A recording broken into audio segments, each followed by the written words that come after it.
संभल में मिलने वाले सनातन के सबूत और प्रमाण की बात करते हैं। उत्तर प्रदेश के संभल में ऐतिहासिक धरोहर निकलकर सामने आ रही है। संभल के पास एक जगह है चंदौसी, जहां पर राजस्व विभाग ने जमीन के नीचे खुदाई की और इस खुदाई में जो कुछ भी सामने आया वो हैरान करने वाला है। संभल की सच्चाई खुदाई से बाहर निकल रही है। संभल में प्रशासन लगातार यहां के प्राचीन नक्शे के आधार पर अतिक्रमण को हटाने और मंदिरों कुओं की खोज में जुटा है। मुस्लिम बाहुल्य इलाके में संभल प्रशासन की इस कार्रवाई को लेकर कई तरीके के सवाल उठने लगे कि आखिर क्यों यहां पर मंदिर और कुएं खोजे जा रहे हैं? इस कार्रवाई के पीछे का प्लान आखिर क्या है? आज आर्कियोलॉजिकल सर्वे ऑफ इंडिया की टीम एक बार फिर से पहुंची संभल। भारतीय पुरातत्व सर्वेक्षण यानी कि आर्कियोलॉजिकल सर्वे ऑफ इंडिया की टीम ने रानी की बावड़ी का सर्वे किया है, फोटोग्राफी की, इसके साथ ही सैंपल्स को कलेक्ट किया। लगातार 5वें दिन बावड़ी की खुदाई का काम जारी है। बावड़ी के तिलिस्म को तोड़ने के लिए बुलडोजर से खुदाई की जा रही है। एएसआई की टीम ने बावड़ी कुएं की सुरंग में कार्बन डेटिंग का काम भी शुरू कर दिया है और जिस जगह यह बावड़ी मिली है वो चंदौसी का लक्ष्मणगंज का इलाका है, जो कि साल 1857 से पहले हिंदू बाहुल्य इलाका माना जाता था। इस इलाके में बड़ी संख्या में सैनी समाज के लोग रहा करते थे, लेकिन अब हिंदुओं की जगह इस इलाके में मुस्लिम रहते हैं। एएसआई की टीम ने बावड़ी के वीडियो और फोटोग्राफ भी लिए। बावड़ी के 150 साल पुराने होने का दावा किया गया है। एएसआई की टीम ने बावड़ी की नपाई भी की, यानी कि उसके मेजरमेंट्स लिए, जिसमें एक गलियारे से दूसरे गलियारे की दूरी लगभग 19 मीटर की है। इसके साथ ही रानी की बावड़ी 30 फीट गहरी होने का दावा है। रानी की बावड़ी में 20 से ज्यादा छोटे बड़े आले भी मिले हैं। रानी की बावड़ी की खुदाई में अब तक 10 सीढ़ियां भी मिल चुकी हैं और इसके अलावा खंभों पर बनी हुई नक्काशी और जो आकृतियां हैं वो 150 साल पुरानी प्रतीत होती है। सर्वे में यह बात भी सामने आई कि बावड़ी पर कम से कम 2 बार आधुनिक निर्माण हुए, जैसे कि अपग्रेडेशन हुआ। और सूत्र यह भी बताते हैं कि निरीक्षण में एएसआई की टीम का अनुमान है कि बावड़ी दिल्ली की अग्रसेन की बावड़ी से लगभग सिमिलर नजर आती है, मेल खाती है। एएसआई की टीम ने बावड़ी की दीवारों का भी निरीक्षण करने के बाद यह अनुमान लगाया कि बावड़ी का अभी जो हिस्सा दिख रहा है वो आधुनिक है, क्योंकि बावड़ी के प्राचीन हिस्से को प्लास्टर से उसको कोट किया गया है। अभी तो हमारा फर्स्ट फ्लोर ही चल रहा है और इसका भी फ्लोर हमें भी दिखाई दिया है कि ये फर्स्ट फ्लोर है हमारा। तो रेड कलर का फर्श यहाँ पे दिखाई दे रहा है पत्थर का। जी, तो क्या अनुमान लग रहा है कि लगभग काफी पुराना 100-150 साल से ज्यादा पुराना है? हाँ, ये तो अनुमानित है कि लगभग, हाँ, क्योंकि बावड़ी ही काफी पहले ही चलती थी और पुराने समय की है ये, तो हाँ, ये पुराना तो है। संभल के चंदौसी में ऐतिहासिक बावड़ी की खुदाई के दौरान एक बड़ा खुलासा हुआ है। यहां पर 12 फीट की खुदाई के बाद मजदूरों को बावड़ी की पहली मंजिल का तल मिला है, यानी कि फ्लोर मिला है। एक बार जरा एक रिपोर्ट आप देखिएगा। समय मौजूद है चंदौसी की बावड़ी कुआं, जो कि एक शिकायत के बाद प्रशासन के संज्ञान में आया और लगातार यहाँ 5वें दिन है और लगातार खुदाई जारी है। आप देख सकते हैं ये नगर पालिका की टीम को लगातार यहाँ पर लगाया गया है और पहले फ्लोर की खुदाई का सिलसिला यहाँ पर जारी है। और बिलारी विरासत की रानी हुआ करती थी सुरेंद्र बाला, उनकी ये पूरी विरासत थी और उनकी टुकड़ियां यहाँ रोका करती थी, इस तरह से यहाँ बताया जा रहा है। मैं सहयोगी से कहूँगा आप दिखाएं, ये अंदर से जो पूरा ये स्ट्रक्चर है बहुत प्राचीन है और पूरा सीमेंटेड है। ऐसा लगता है चूंकि भी ये दीवारें पूरी सीलन खा चुकी हैं और ये ताक बने हुए हैं जो प्राचीन समय पर हुआ करते थे। और ये पूरा इलाका, जो बता दूं आपको, ये लक्ष्मणगंज इलाका है, जो कि पहले हिंदू सैनी समाज के लोग यहाँ रहा करते थे लगभग 1850 के समय पे। उसके बाद से जैसे जैसे हिंदू समाज के लोगों ने यहाँ से पलायन किया तो मुस्लिम समाज के लोगों को यहाँ पर रहना हुआ और उसके बाद ये पूरा जो बावड़ी था ये पूरा पाट दिया गया कूड़े से और मट्टी से। तस्वीरें दिखाएं, यहाँ अभी तक कोई चैनल नहीं पहुंचा है। ये आप देखेंगे सामने तो ये पूरा कूड़े से पाट रखा है।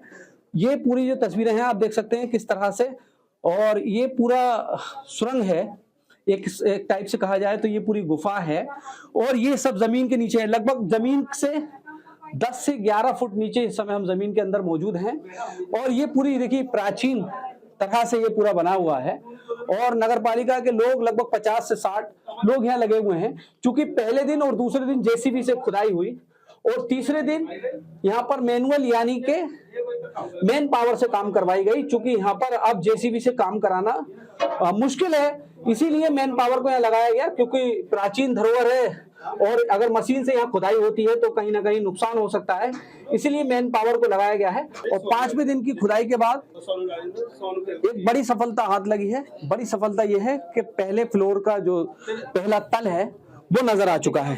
ये आप देख सकते हैं, ये पहला तल है, आप तस्वीरों में देख सकते हैं। ये लाल पत्थर, जिस तरह से पुराने लोगों ने कहा था कि जब पहले फ्लोर की खुदाई होगी तो लाल पत्थर नीचे नजर आएगा, मैं अपने सहयोगी दिखाऊंगा, दिखाएं।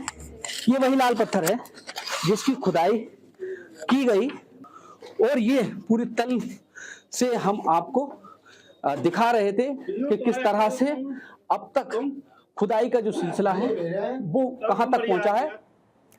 सर्वे और खुदाई में अब तक क्या क्या मिला है, जल्दी से आपको उसकी जानकारी भी दे देती हूं, क्योंकि 14 दिसंबर को संभल में पहली बार प्राचीन मंदिर के बारे में पता चला। 20 दिसंबर को 5 मंदिरों का सर्वे किया गया और 21 दिसंबर को कल्की मंदिर का भी सर्वे कराया गया। वहां पर भी आर्कियोलॉजिकल सर्वे ऑफ इंडिया की टीम पहुंची। फिर 22 दिसंबर को चंदौसी में बावड़ी मिली और चंदौसी में प्राचीन बावड़ी में और क्या क्या मिलने की उम्मीद जताई जा रही है।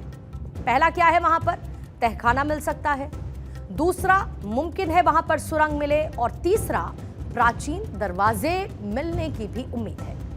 विश्व हिंदू परिषद की नेता साध्वी प्राची ने यह कहा है कि संभल में जो भी साक्ष्य सामने आ रहे हैं वो सब कुछ सच बयां कर रहे हैं और ये सच जनता के सामने आना जरूरी है। संभल में जो कुछ भी हो रहा है वो सच दिखाई दे रहा है और जो होने वाला है वो भी जनता के सामने सच्चाई आनी चाहिए। हम कोई जबरदस्ती नहीं कर रहे भाई, वहां महादेव निकल रहे हैं, शिवलिंग निकल रहे हैं, तो इसलिए और जिनको बहुत पुरस्कारों की चिंता है और परवाह है पुरस्कारों की, वो ले ले, हम मना नहीं कर रहे। लाखों लोगों ने कुर्बानियां दी है राम मंदिर के लिए मेरे भाई, वो राम मंदिर भी इसी तरह से मिला है, बहुत जद्दोजहद के बाद। संभल की जामा मस्जिद से महज 3 किलोमीटर दूरी पर एक और बावड़ी मिलने का दावा किया जा रहा है। बताया जा रहा है कि इस बावड़ी का निर्माण 900 साल पहले सम्राट पृथ्वीराज चौहान ने कराया था। पृथ्वीराज चौहान ने 1180 में बावड़ी का निर्माण करवाया और इस प्राचीन बावड़ी के पास एक बरगद का पेड़ भी है जहां पर पूजा पाठ भी होती है। ये प्राचीन बावड़ी 2 मंजिला है, 5 गलियारे हैं और इसकी ऊंचाई लगभग 15 फीट है। जो वहां के स्थानीय लोग हैं वो ये बताते हैं कि बावड़ी 7 मंजिला है, लेकिन इस बावड़ी को पाटने की वजह से अब सिर्फ 1.5 मंजिल ही बची है। इसके साथ ही फिरोजपुर गांव में पृथ्वीराज चौहान का किला है जो कि खंडहर में तब्दील हो चुका है, जिस पर पुरातत्व विभाग का बोर्ड भी लगा हुआ है। संभल के चंदौसी इलाके में जांच के दौरान मिले बाके बिहारी मंदिर की खंडहर की दीवारें चीख चीख कर अपने इतिहास को बयां करती हैं।